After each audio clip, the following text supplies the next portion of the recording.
ஏன்னா திமுக வந்து உறுப்பினர்களாக இருக்கிறாங்க. திமுக சட்டமன்ற உறுப்பினர் ஒரு தொகுதி காங்கிரஸ் கிட்ட இருக்குது. அப்படி இருக்கும் பொழுது தேமுதிக கரை சேருமா அல்லது பாஜகவினுடைய பொன் வி பாலகணபதி அவர்கள் வந்துட்டு நான் வின்பா நான் அடித்து தூள் பண்ணிட்டேன்பா அப்படின்னு வரப்போகிறாரா அப்படின்றதையும், இப்போ சசிகாந்த் செந்தில் காங்கிரஸ் கட்சியினுடைய பொறுப்பாளராக இருந்தவர், அதுவும் இல்லாமல் தொடர்ச்சியாக பல்வேறு மாநிலங்களில் அவர் சுற்றுப்பயணம் மேற்கொண்டு காங்கிரஸ் கட்சியை நான் வலுப்படுத்த போகிறேன்னு சுற்றிட்டு இருந்தவர், அவருக்கு ஒரு வாய்ப்பு கொடுக்கப்பட்டிருக்கு. அவர் சென்னையில் பிறந்தவர் தான் அப்படின்றாங்க. ஆய்வுகள் பண்ணி பார்க்கும்போது அவர் he is born in Chennai.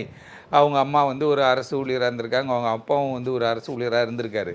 அப்படி இருக்கும் பொழுது படித்தவர், இவருக்கு வாய்ப்பு கிடைக்குமா என்பது வந்து நம்ம ஏன்னு கேட்டால் போன வாட்டி காங்கிரஸ் இருந்ததுனால இந்த முறை காங்கிரஸுக்கான வாய்ப்புகள் சாத்தியக்கூறுகள் நிறையவே இருக்குது. இருந்தாலும் பாஜகவினுடைய இந்த கூட்டணி வியூகம், பாஜக வந்து வேட்பாளரை நிறுத்தியிருக்காங்க. அந்த வேட்பாளர் வந்து ஏன்னா இப்போ ஒரு பாராளுமன்ற தொகுதிக்கு 75 லட்சம்